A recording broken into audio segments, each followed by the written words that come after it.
up Steve Lorian. Where's Steve? Steve? Where's Steve? Hi, Steve. Nice looking man. Nice looking guy. And board chair Sandy Pierce. Thank you very much, Sandy. Thank you very much. And we have some very special people here. We have a man who's doing a fantastic job. I get angry at him every once in a while, but very, very seldom. Because he's got what it takes. Treasury Secretary Scott Bessent. Scott? Hi, Scott. Hi, Scott. What a good guy. He's got a good pulse, doesn't he? Good pulse of what's going on. Thank you, Scott. He's been great. Michigan House Speaker Matt Hall. Hi, Matt. We did good in Michigan, Matt. We won the whole thing in Michigan, didn't we? 3 times we won. You know that, right? They didn't give us credit the second time, but we won the second time. But we made the last one, Matt, too big to rig. Right? That's what you got. That's the only way you win races in many cases. I got to tell you, it's too bad.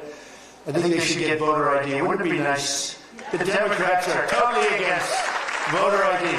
Who's against voter ID? How can you even campaign? We are against voter ID. How do you not get voter ID?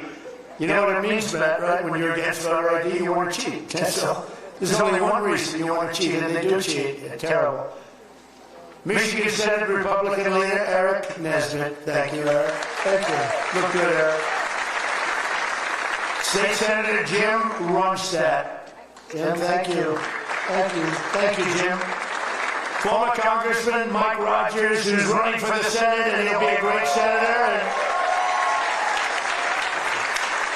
He's going to be a great senator. He was a great congressman, and then he left and went on to very big things. He did well no matter where he was, and I think they took that away from you last time, I'll be honest with you, Mike. I really do. Don't like to get things going. I don't like to be controversial at all. But they rigged the election on you. Mine was too big to rig. You won, I'm telling you, you won, but you're going to do great this time. He's a great guy, actually. He's to be an amazing senator. Thank you for being here, Jim. Special envoy to Iraq, Mark Savaya. Mark. Hi, Mark. Thank you. Great job you've done. This guy, he negotiates better than anybody around. Thank you. You need it. With Iraq, you need it. You need to be a good negotiator, Mark. I also want to thank Michigan's great congressional delegation. They're amazing. That's been back in Washington due to a very important vote that's coming up. They had a choice. Sir, we want to be with you, but if we're not with you, we're going to lose. But we'll still be with you. I said, no, I'd rather have you win. Don't worry about it. So we're going to win the vote. Representatives Lisa McClain, Jack Bergman, John Molinar, Bill Heisinger, Tim Walberg, John James, and Tom Barrett. They're great people, every one of them. And as many of you remember, I came here at the height of the 2024 campaign to lay out my plan to bring jobs and factories and wealth racing back to the United States and coming back to the great state of Michigan. And just a few weeks later, the people of this state and the voters all across the country endorsed that vision in a landslide victory. We won everything. We won all 7 swing states. We won the Electoral College 312 to 226. We won the popular vote by millions and millions of... Oh, it's so nice to win the popular vote. I won the popular vote all 3 times, too, but we're not going to get into that. But the first time they said I didn't win the popular vote, but I won the Electoral College. So they always said, while he didn't win, this is the way I got introduced every time. While he didn't win the popular vote, he won the Electoral College, you know. So this is the way I was introduced for 4 years. And guess what? We said, I'm going back, we're going to win and we won the popular vote by a lot. So they can't say that crap anymore. And the thing that was most impressive, we won 86% of all counties in America, 2,700 to 525. Think of that, 2,700 to 525. And that's why when you look at the maps on Republican, Democrat, with red being Republican, as most of you know by now, I think, every once in a while you see one where they have it reversed. I said, why we do that? Well, we think it looks better. I said, look, red is Republican. Let's not try and change the voters' minds on things. Just do it that way. And the map was virtually all red. That was about the counties. That was the 2,700 to 550, I think is the exact number. Most importantly, we won a historic mandate to make America great again. And that's what we're doing. We're making America great again like never before.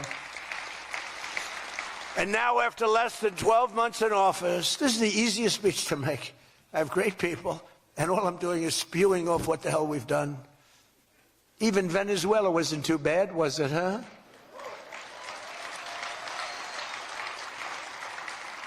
But you have people, Democrats, they say, I don't know if we should have done Venezuela, I don't know. Anybody that says that hates our country, okay? That was as flawless an attack as there has ever been. And they asked us to help them. They have 50 million barrels of oil. They said, take it. It's $5 billion. And we did. We're working with the Venezuelan people and representatives, and it's amazing. But that was an amazing situation. But we did al-Baghdadi, flawless. We did Soleimani, flawless. We did the Iran nuclear attack where we wiped out their nuclear capacity, which would have been very bad. You wouldn't have peace in the Middle East, flawless. We did them all flawless. I want to keep it going that way, too.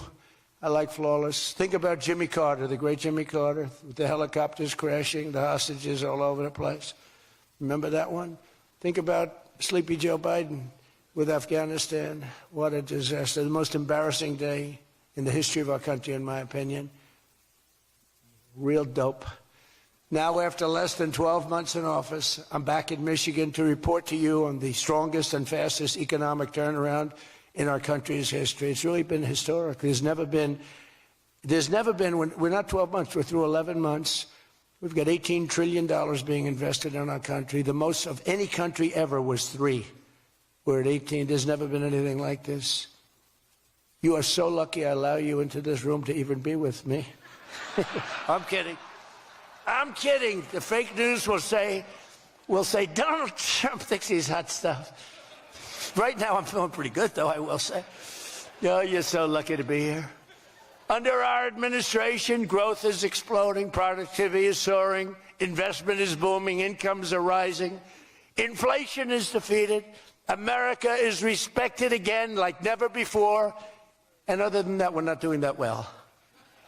Now, think of all those things I just said. Every single, inflation down, growth at an all-time high, stock market every day, 48 days in a row, 48 days during the course of 11 months, we hit a new high on the stock market, all of them.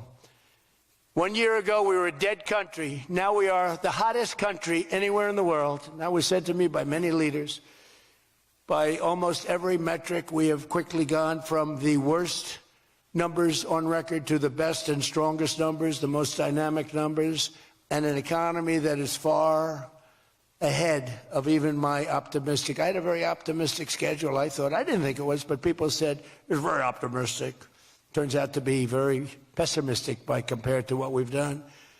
But we'll go down as the greatest in history, greatest first year in history nobody's ever had, just based on the numbers. Based only on the numbers, not based on me, based only on the numbers. Because, you know, you get these guys like the governor of California likes to say how well he's doing. California's doing horrendously, but he says how well. We base it on numbers. There's never been numbers like this.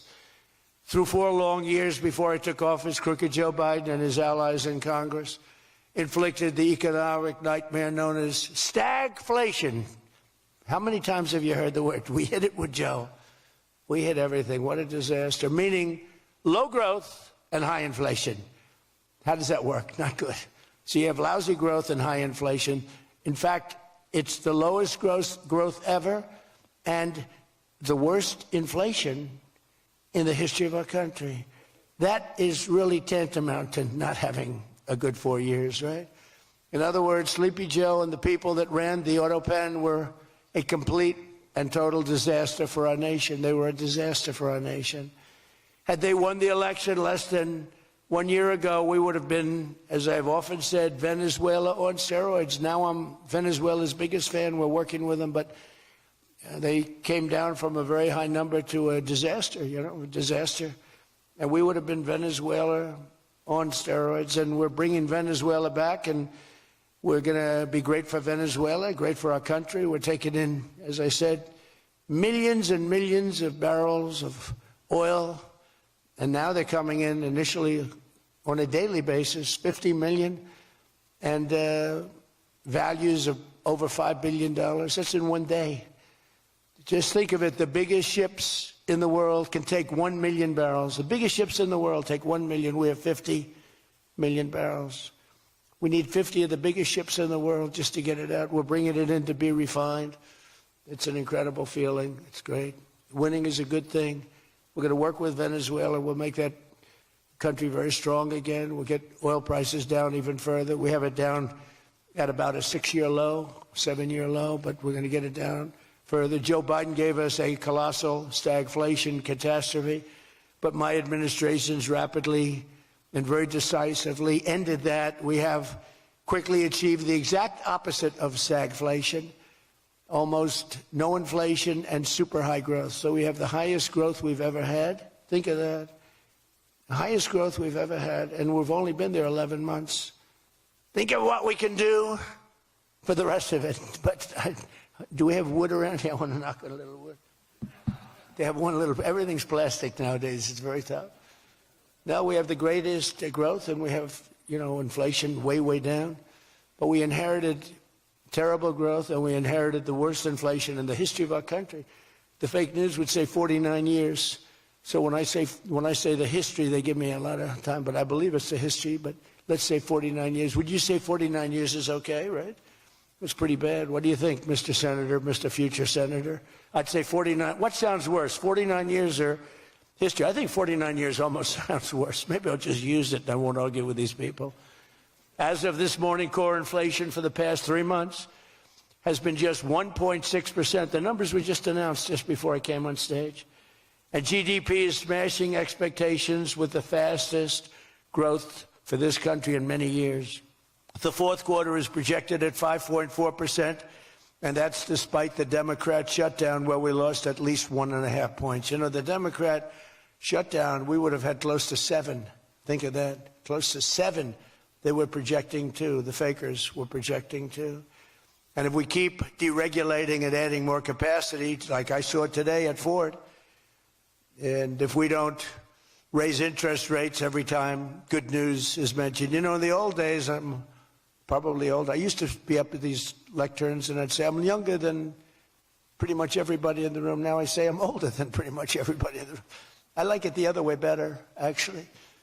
But you're too young. But in the old days, when you had good numbers, interest rates would go down. When you had good numbers, the market would go through the roof. That's the way we're going to make it again. That's the old-fashioned way. That's the right way. Today, if you announce great numbers, they raise interest rates to try and kill it. So you can never really have the kind of rally you should have. What happens and what we want, we're going to have a lot of great months, a lot of great quarters. I want the market to go up. You announce unbelievable numbers and the market goes down because they know you're going to do everything possible. In the Fed, we have a real stiff in the Fed, but that's for another day. But they raise rates. So everyone says, oh, they announced great numbers. It's great, great, great. And the market goes down because they immediately raise rates. No. When the market goes up, they should lower rates. You want to see 20% and 25%? You want to see what we can do? We've got to go back to an old standard. When there's good news, the market should go up, not go down. Does that make sense to everybody? And that's the way it used to be for most of the time. That's the way you make a country great. But our growth potential is unlimited and could be much higher if we went back to sanity.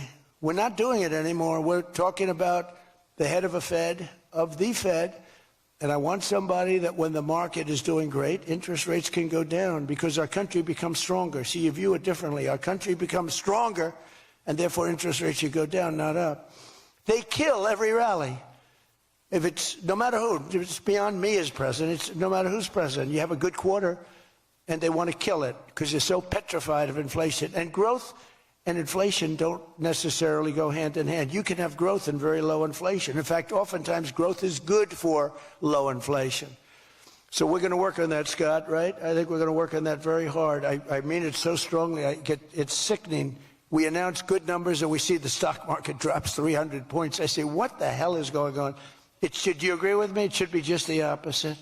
All right, Scott agrees, so I'm very happy about this. That means if he didn't agree, I wouldn't do it.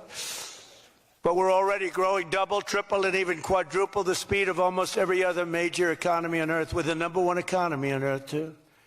And the results are in, and the Trump economic boom is officially begun. It's really begun almost from the beginning. It almost begun, if you look at it, really from November 5th. You know, on another metric, just before the election, it was almost impossible to get people to join the military. We had the worst enlistment in the history of our country, the worst. You couldn't get people for the Army, the Navy, the Air Force, the Marines, Space Force, the Coast Guard. You couldn't get people. And since right after the election, but especially since after January 20th when we took office, we have now the strongest enlistment we've ever had in the history of our country. We've never enlisted people so quickly, so easily. And we enlist by merit now. You know, we won a Supreme Court case that said you hire by merit. You go to college now by merit. Everything's by merit. Our country became great because of merit. And we have done some job. But think of it, a year and a half ago, we had the worst enlistment in history, and now we have the best enlistment. Things like that don't happen. You might go from the bad enlistment to okay, but you don't go from the worst in history to the best in history. But that's what we've done, every one of them. And that includes police and firefighters. It was very hard to get police. It was very hard to get firefighters, and now everybody wants those jobs. In 4 years of Biden, they secured less than $1 trillion of new investment in the United States. So 4 years, less than $1 trillion. In less than 1 year, I have secured commitments for over $18 trillion from all over the world, the most ever for any country.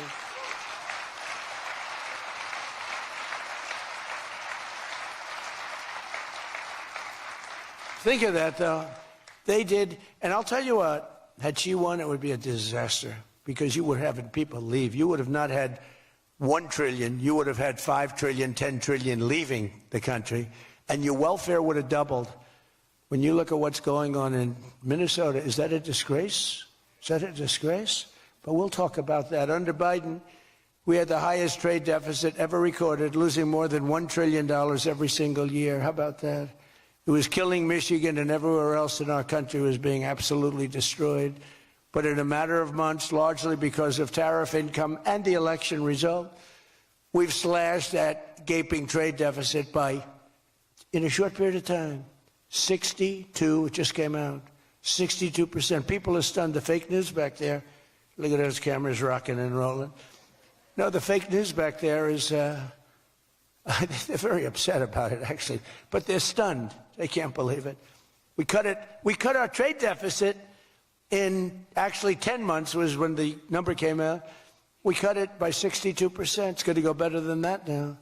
The stock market is now the highest in history since the election. We've set all of those records, and I think an all-time record that's so important to me because so many people have them is boosting 401ks and retirement accounts for millions and millions of Americans, people that are in the police departments, the fire departments, people that are construction workers. A policeman came up to me recently, a nice guy guarding me.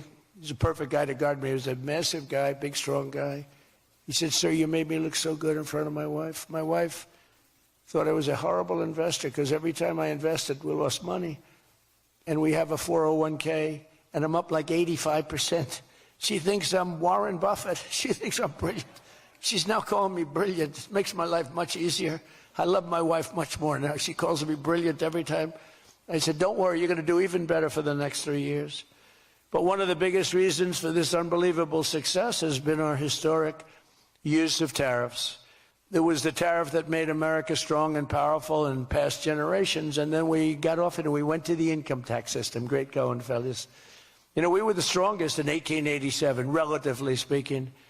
That was around the McKinley time, and Teddy Roosevelt and some others, but we were really strong. It was all tariffs.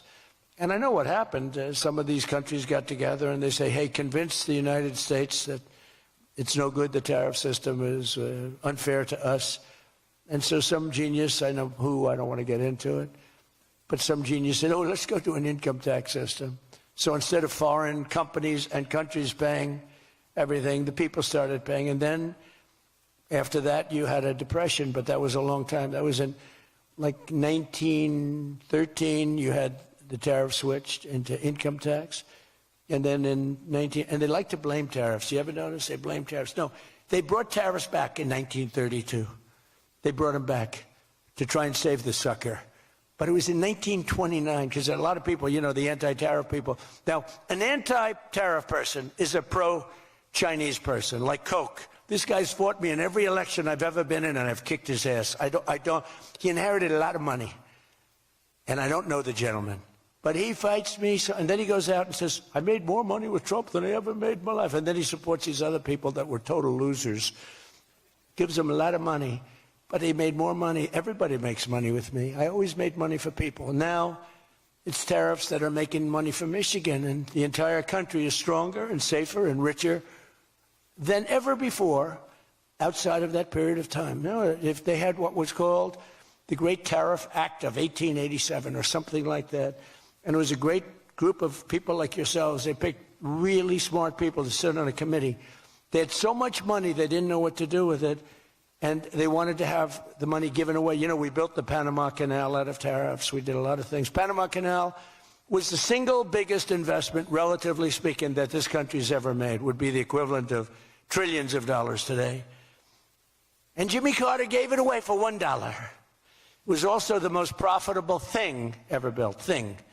In other words, like buildings or casinos or anything, the most profitable thing ever built was the Panama Canal. And brilliantly, Jimmy Carter thought the country of Panama should have it, even though we lost 36,000 people to the mosquito. You know that, right? To the mosquito and a certain snake, which was not a very nice reptile.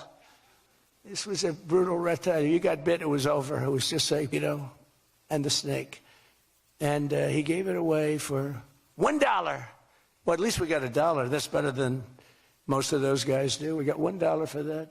Most expensive thing ever built, most profitable thing ever built, too. Makes so much money. Every prediction the critics made about our tariff policy has failed to materialize. The evidence shows overwhelmingly that the tariffs are not paid by American consumers, that they're paid by foreign nations and middlemen. And Scott went over that with us before, and they're paid by middlemen. They raise the thing. Countries get involved. They pay them because otherwise they won't have companies. They won't be viable. And we're the big beneficiary. Once again, the so-called experts were 100% wrong, and Trump was right. People of Michigan were 100% right. You elected the right guy. If you had the other person, everybody, we wouldn't even be having a meeting today, probably. There'd be no meeting. The Economic Club would be saying, like, man, we're doing bad. It's going to be awfully tough to get people to show up. This is going to be tough, the chairman. This is going to not be a good day for us. We don't want to have, let's cancel the meeting immediately. The Trump tariffs have delivered us trillions of dollars of new investment, unprecedented new partnerships on minerals, rare earths, defense, and artificial intelligence, and historic levels of foreign military sales. You know, you have the Supreme Court now going to rule on whether or not we can use tariffs. Can you believe this? A case brought about by people that are China-centric, foreign-centric, but China-centric. I wouldn't want it if I was China either. You know, China's one of our biggest taxpayers right now. China, would you ever believe you'd hear that? And they've been great. My relationship with President Xi has been great. But we have a group that's foreign-centric, China-centric, suing. And we'll figure something out if we don't win, but we should win. I mean, we should win. So great for national security. I ended 8 wars. Think of that, 8 wars. And without trade and tariffs, you wouldn't have been able to end any of them. But they brought hundreds of billions of dollars pouring into the United States Treasury, helped curb inflation, and helped cut the federal budget deficit by a staggering 27%. And that's only for a short period of time. The number's much bigger than that when you add in the full year. And I've told people I got into a lot of trouble because of the fake news back there. I told people, I said, tariff is my favorite word. I said, my favorite word of every word is tariff. I've loved it for 40 years. I came here many years ago. Remember, they said I didn't come here. Then they found out I did. I got an award in Detroit, in Michigan, many years ago, and still have it. They said it never happened. It did happen. Turned out I didn't notice any apology. But all I did was talk about you're losing your car industry. This was long before I ran for politics. They said you're losing. I said, why are you allowing these foreign nations to take your car? You know, you lost 57% of your car industry. The good news is you're getting it back. But I said, why aren't you using tariffs? I've been very consistent, I will tell you that, for years and years. Even as a private businessman, for years I used to, because I got, for whatever reason, a lot of publicity always. I don't know if that's good or bad, but it happens. And I talk about the importance. But I said recently, I said, tariff is my favorite word in the whole dictionary. There's no word. And I took a lot of heat. They said, what about your wife, your children? What about religion and God? What about Jesus? So I said, all right, it's my fifth favorite word. And since then, I've been fine. They hit me hard, these people, the fake news. They were killing me over tariff. He likes tariff more than his wife, more than religion. He likes tariff more than anything. What a disgrace. So I now call it number 5, and I'm in good shape. That was a rough day. It's my favorite word, and I got killed. Every word, you know, when you go up here, you take a big chance, especially me, because I go off teleprompter about 80% of the time. But isn't it nice to have a president that can go off teleprompter? When you think? Remember the speeches Joe would make? First of all, they'd last a matter of seconds, you know. Thank you very much. You ever notice Joe would always cough before a speech? State of the Union, he gets,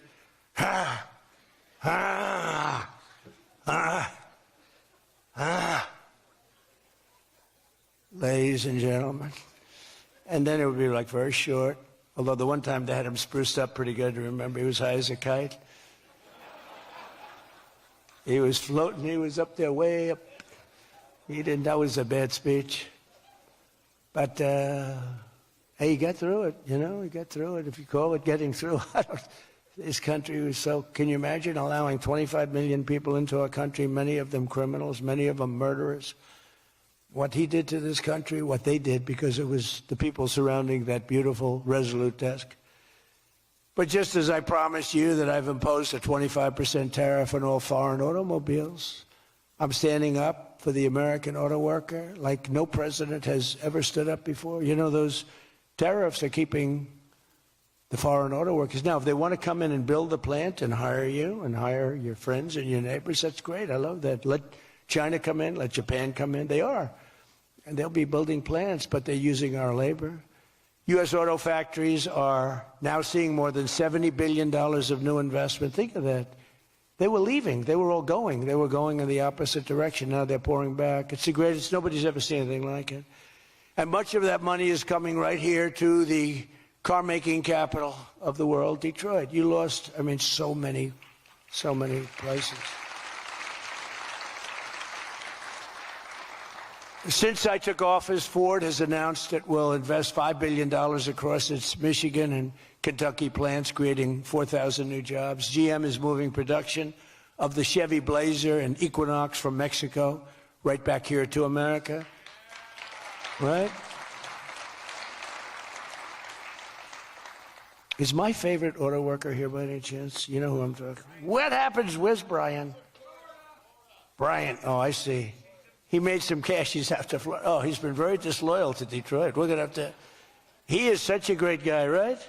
Man, that guy fought for me when it wasn't the popular thing to do. He fought for me from day one. Well, you tell him I said hello to him, all right? That guy, he got it. 4 years ago, he got it, right at the beginning. He understood it better than anybody, better than the great economists. They had no clue. And Stellantis is investing $13 billion to expand its U.S.-based manufacturing plant by more than 50%. Stellantis doing a good job. Never before has an administration achieved such sweeping and dramatic turnarounds as has taken place just in this very short period of time. I mean, you're talking about 11 months. 11 months and you have a different business. 11 months and you're booming. I just spoke to an AI guy, and that's booming too. You know, we're leading China in AI by a lot. I'm letting them build their own electric plants because people are saying, you know, the amount of electricity they need is, they need twice as much as electricity currently in the United States for every other business, home, factory. They need double. So I said, we can't do that. And then I had the idea. When they build these $50 billion plants, I'm going to let them build, and they're already building big electric plants to take care of their plant.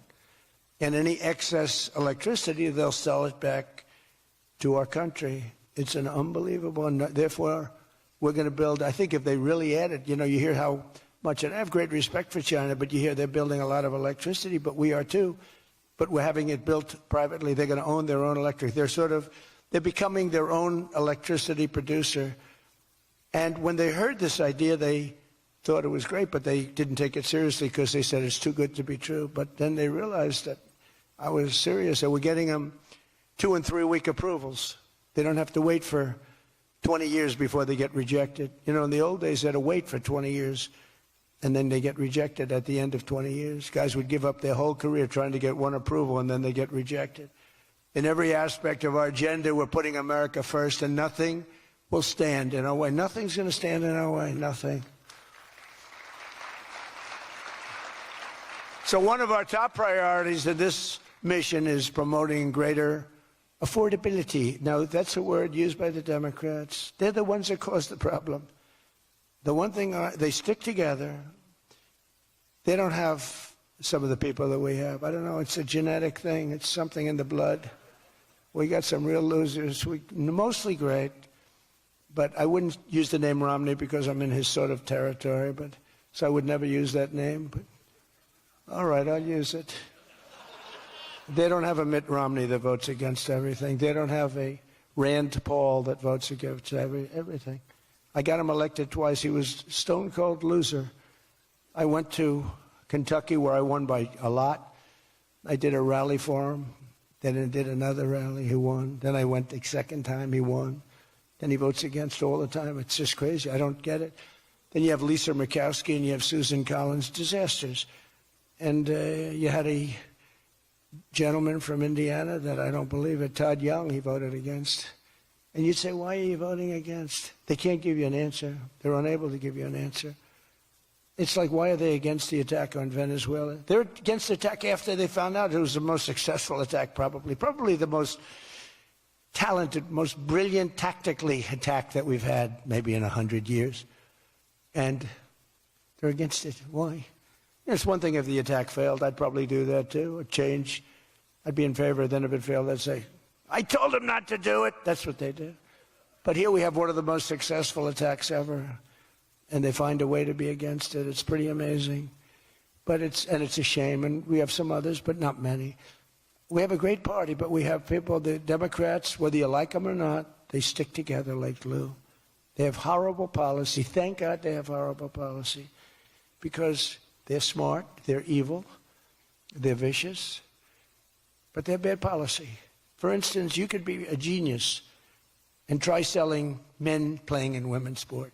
You could be a genius, try selling transgender for everybody, open borders, let the world come in, let the world's prison population come into the United States, including all of the murders, 11,888. That's what we're trying to get out of Chicago and Minnesota and these places.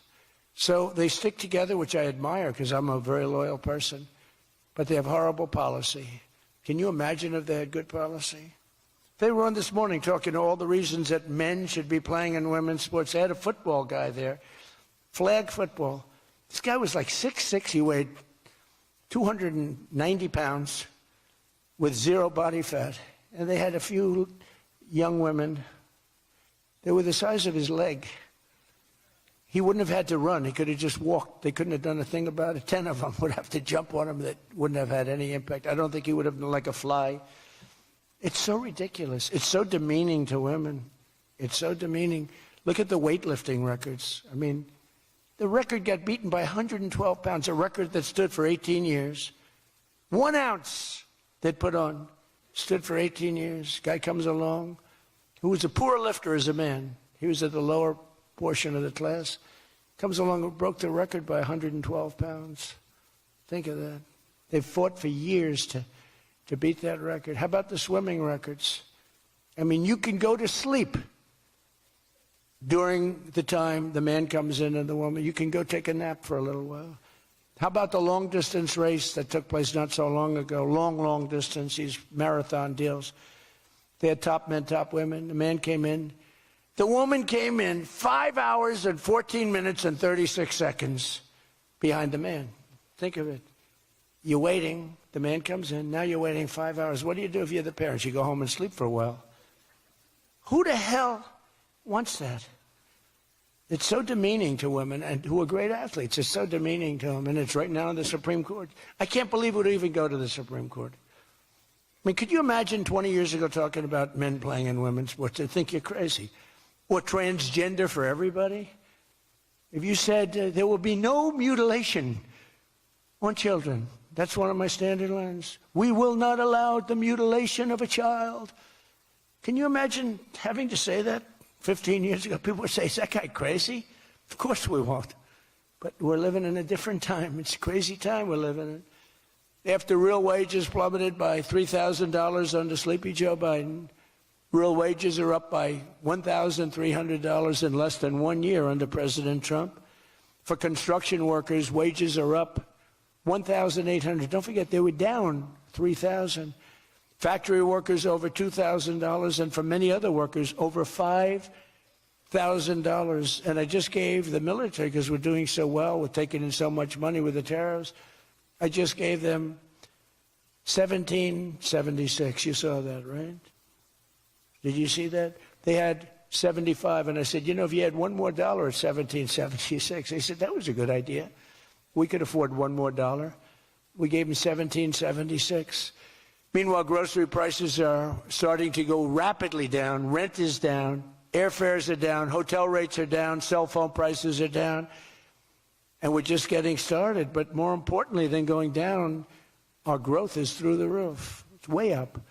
Among my first acts in office was to end the radical left war on oil and gas and stop the crusade to kill American energy, and frankly, to open up cars so that you don't have to have an electric car. I love electric cars. I think they're great. I like Elon a lot. I don't think he was too happy with my policy of opening it up, and I can understand that. But I've been saying it for 4 years.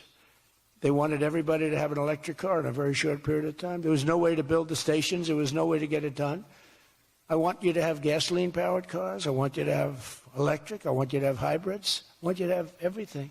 Hydrogen, I don't know about. I'm hearing it's not testing so well. It's fine, except when there's an explosion, you're a goner. Now, have you heard that with hydrogen? One guy's trying to sell hydrogen, and I say, yeah, but, sir, that only happens 1 in 100. Oh, great. When it happens, they find the body like 300 yards down the road. So I said, I'll pass on hydrogen. Maybe there's something I don't know about, but is anybody in the hydrogen car business? Gasoline is now under $2.50 a gallon in 17 states and under $2 in many places. We have some states it's $1.95, $1.99, $1.97. As we speak, these are gas stations, and think of that. We have gas stations in the Detroit area where you can fill up for less than $2.30 a gallon, whereas 2 years ago it was $4.50, and in many places it was way over $5. Think of that, $2.30. You see it. That's like a massive tax cut, which we gave you under the great big beautiful bill, by the way. No tax on tips, no tax on Social Security, no tax on overtime. And with our extremely successful operation in Venezuela earlier this month, that number soon is going to go lower because we're going to have a lot more energy. We're going to have a lot more, as opposed to a country that's going to be totally shut down. No fuel, no gasoline. And it's, you know, they say it's got more than Saudi Arabia. Who knows? It's got a lot. And by the way, to all Iranian patriots, keep protesting. Take over your institutions if possible. And save the name of the killers and the abusers that are abusing you. You're being very badly abused. If the numbers are right now, I hear 5 different sets of numbers. I hear numbers. Look, 1 death is too much. But I hear much lower numbers, and then I hear much higher numbers. But I say save their names because they'll pay a very big price. And I've canceled all meetings with the Iranian officials until the senseless killing of protesters stops. And all I say to them is help is on its way. You saw that I put tariffs on anybody doing business with Iran. Just went into effect today. And I say, make Iran great again. You know, it was a great country until these monsters came in and took it over.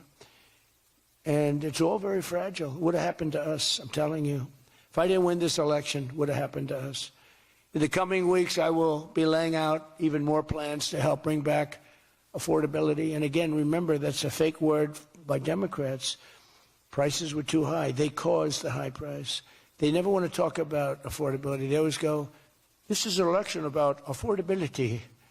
I say, they caused it. But they're good at that stuff. They're good at that stuff. They're fake, and they're good at that stuff. It's an election about high prices that was caused by the Democrats and that I brought down a lot. And remember, when you see energy coming down like I brought it down, and gasoline coming down, that brings everything else down. It's so much bigger than any other factor. When gasoline gets to be $1.99 a gallon, everything comes down. The donuts come down, the truck that delivers the donuts, the stove that makes the donuts, the whole thing, it all comes down, and it's coming down much faster than anybody can even believe. And remember, though, I always say, because here normally when that goes down, the world comes down. That's the bad way of bringing it down. Our growth is through the roof. So I always want to say that whenever I say prices are coming down, but our growth is going way up. Two beautiful events, the exact opposite of the Biden administration. As part of those efforts at Davos next week, I'm going to provide much more detail about our housing policies so that every American who wants to own a home will be able to afford one. We have some great things happening with housing, as you know. You saw the $200 billion buy-in on bonds and mortgages. This will include a ban on large institutional investors buying up single-family homes all over the country and making it impossible for people to buy a home. And I've also announced that the U.S. government is purchasing $200 billion of mortgage bonds to bring down mortgage rates, and it's had a huge impact. It's already started. And just last week, the average 30-year mortgage dropped below 6% for the first time in many years. It's coming down very rapidly, and that's not with the help of the Fed. If I had the help of the Fed, it would be easier. But that jerk will be gone soon. In addition, I proudly called for the credit card companies to cap interest rates at 10% for 1 year because they're getting 28 and 30% and 32%. And it's unfair. The rates are way too high.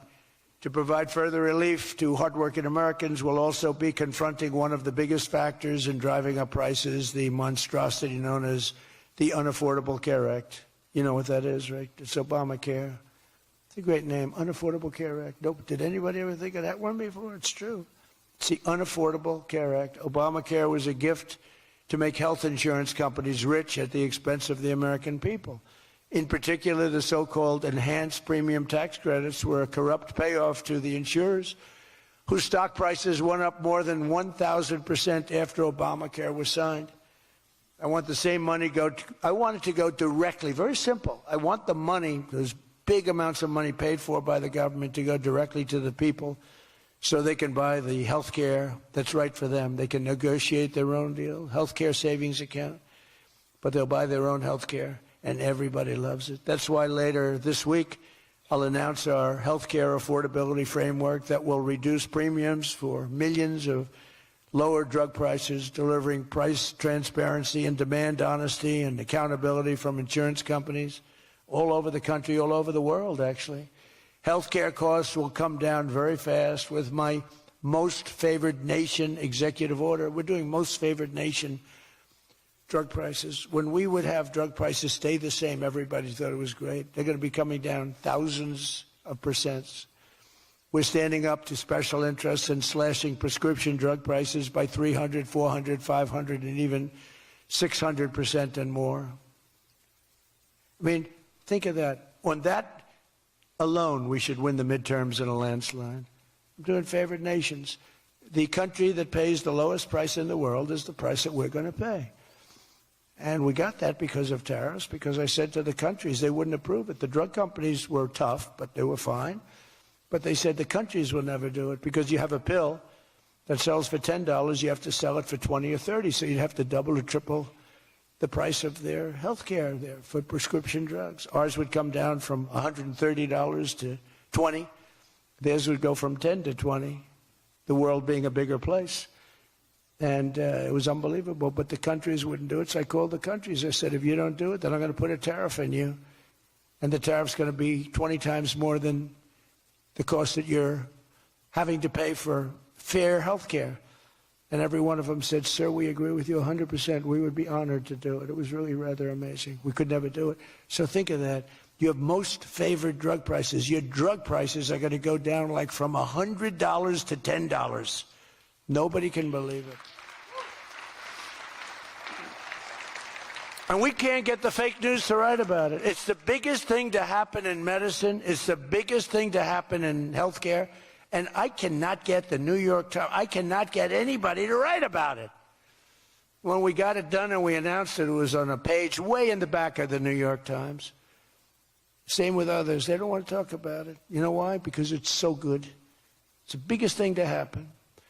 Over the past 12 months, almost every promise I made to you right here in 2024 has been kept. I've kept all my promises and much more. I mean, I've given you much more than I gave you promises, and I produced much more than I said I was going to produce. I gave you the largest tax cuts in American history, cutting taxes across the board in the great, big, beautiful bill. And as I told you, I mean, who would have gotten you no tax on tips, as I said before?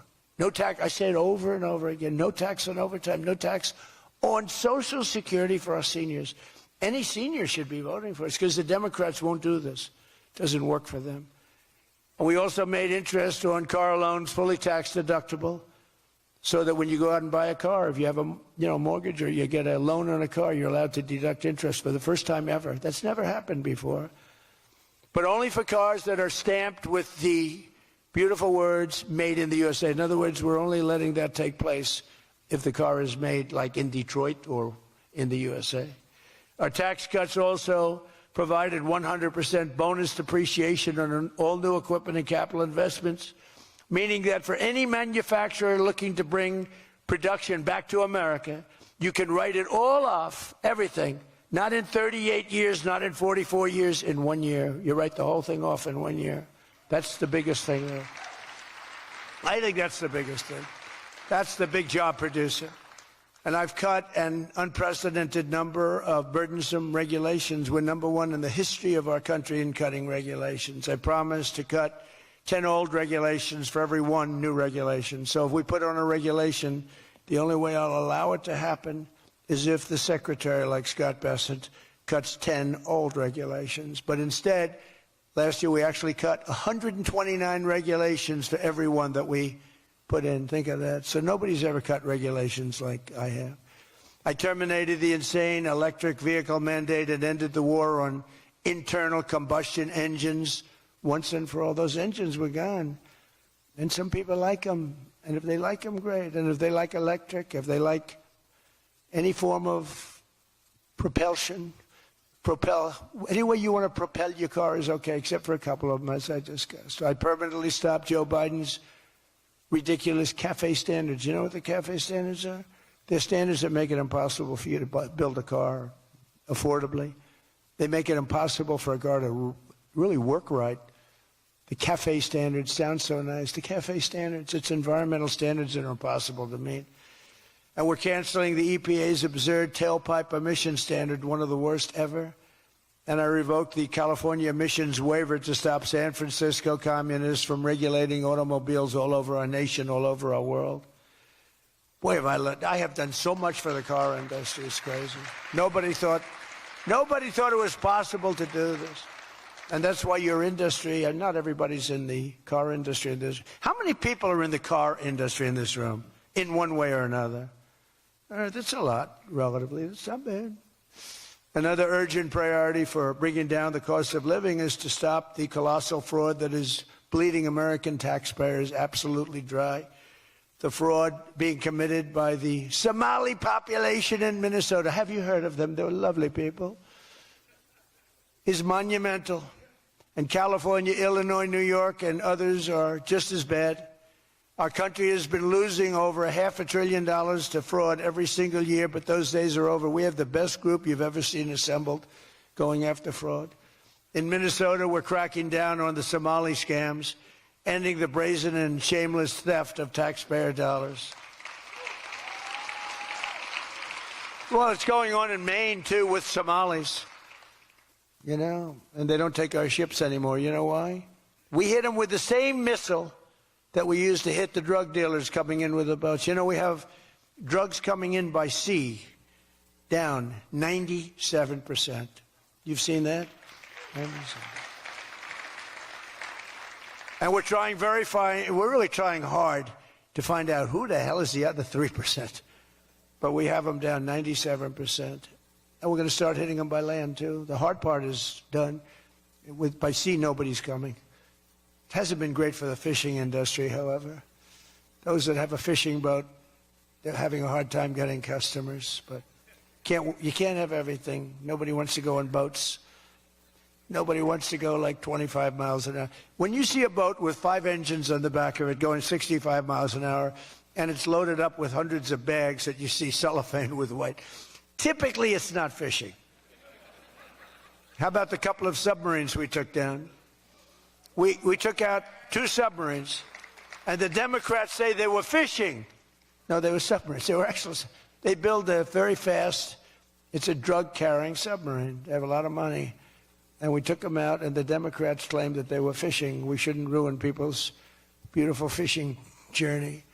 It's unbelievable what we have to go through. It's really a shame, actually. We froze it all, children's payments to those states that we're talking about, and we will now require proof of attendance in order to receive federal funding for child care or any of that. How about all these child care places in Minnesota where there is no children? They go there, they get paid millions and millions of dollars. The biggest operation in all of Minnesota had no children. And we pay millions of dollars. They're scammers. They're scammers. They always will be. And we're getting them out, and we're not going to pay them. We're not going to pay Minnesota. Right, Scott? We're not paying Minnesota any more money for any of that crap. It's a big scam. It's a giant scam run by an incompetent, crooked governor. He's an incompetent, crooked guy.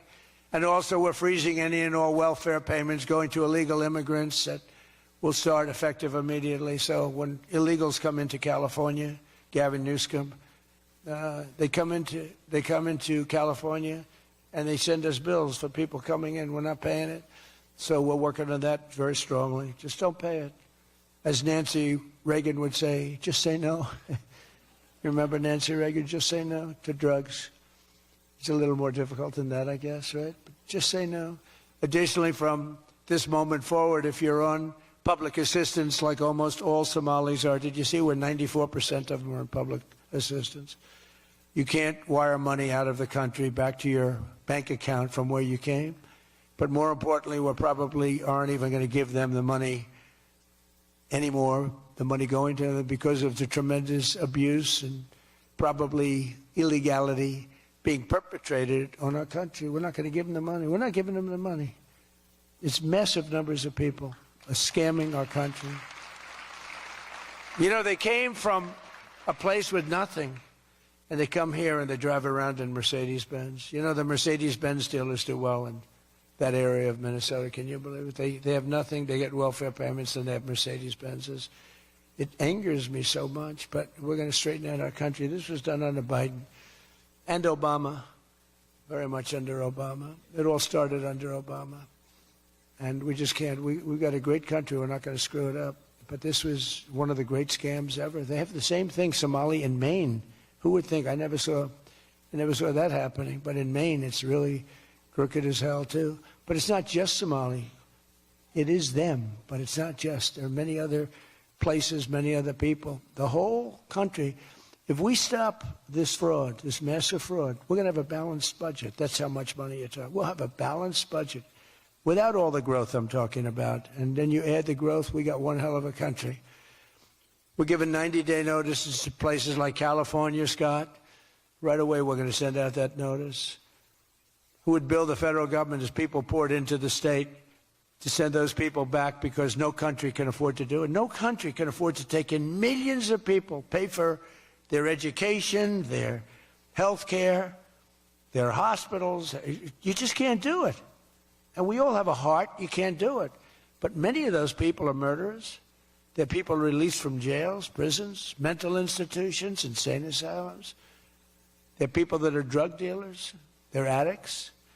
Additionally, starting February 1st, we're not making any payments to sanctuary cities or states having sanctuary cities because they do everything possible to protect criminals at the expense of American citizens, and it breeds fraud and crime and all of the other problems that come. So we're not making any payment to anybody that supports sanctuary cities.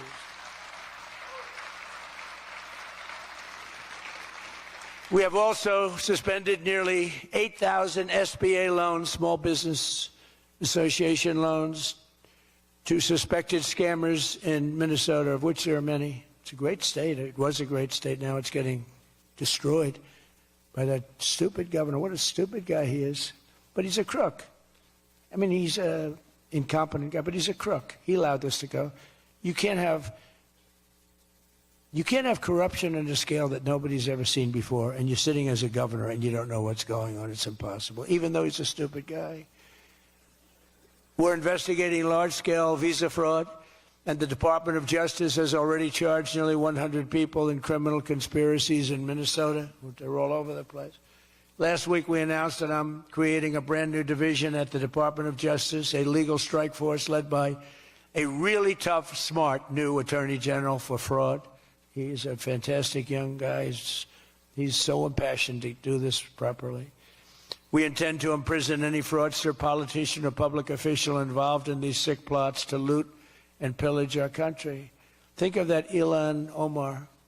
She lives in Somalia. They don't have a government. They don't have a military. They don't have police. They don't have anything. All they have is murder and robbing ships, bringing in ships, pirates. That's stopped. Same missile, ping. That's the end of them. It's amazing how that can stop corruption. Those missiles, they never miss, you know. The same one, exactly the same one. But think of it, she comes from a country with nothing, and she comes here and she tells us about our Constitution. I have a constitutional right to rip off the country. I guess she's a total scam artist. Anybody knows it. How do you let her get away with it? AOC +3. She was one of the three. They're all scammers. They're so bad for our country. They're so bad for our country.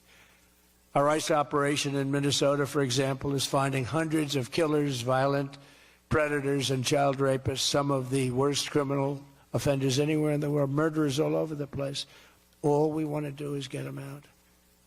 Did you see the pictures that we put up? Hundreds of them. Murderers, wanted for murder, wanted for the worst drug selling. One of them is one of the biggest drug dealers in the world. And vicious, sells bad drugs too. Bad drugs, like if you take a tiny little morsel, your child is dead. And we're getting them. But it's hard to get them because they make it so impossible for you.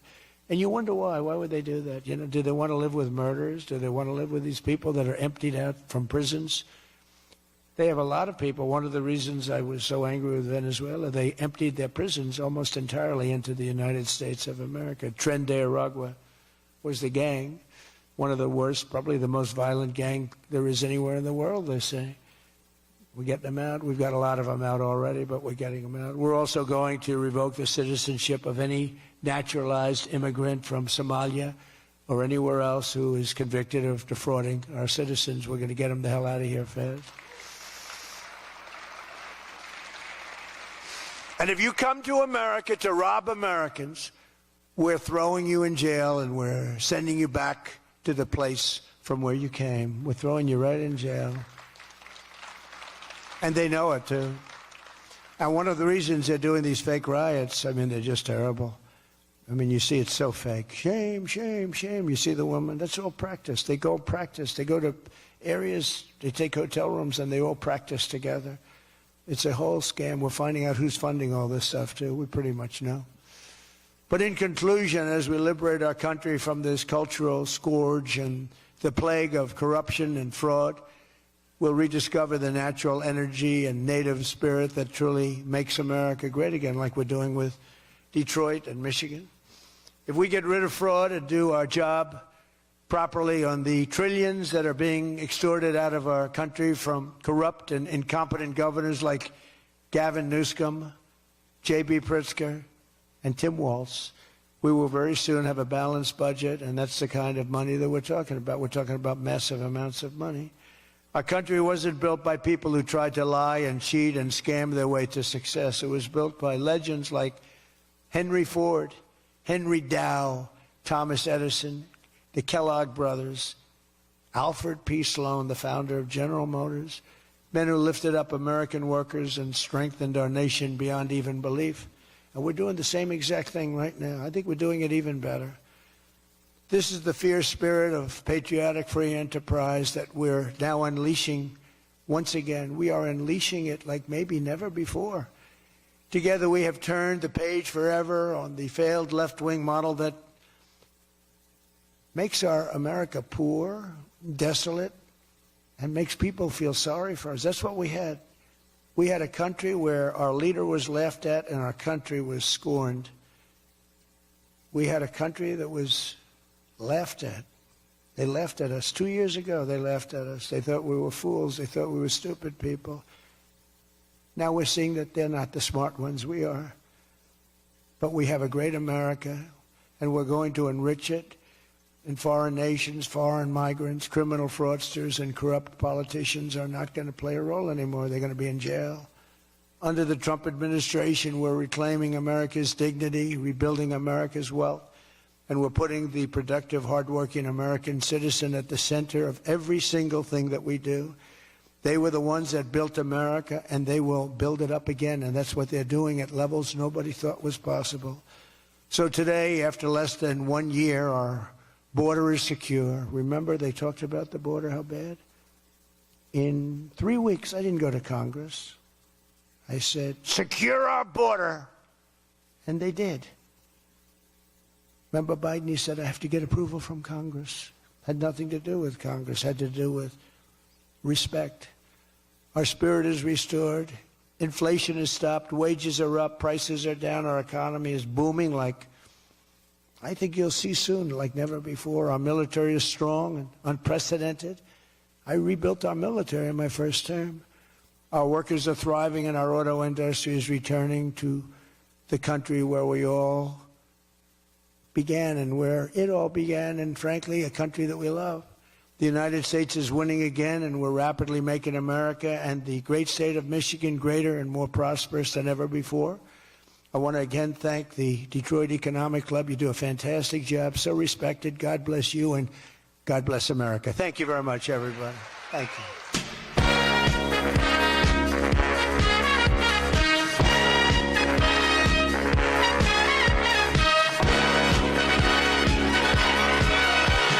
Young man, there's no need to feel down. I said, young man, pick yourself off the ground. I said, young man,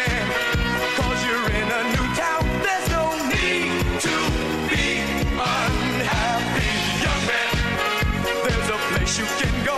I said, young man, when you're short on your dough, you can stay there, and I'm sure you will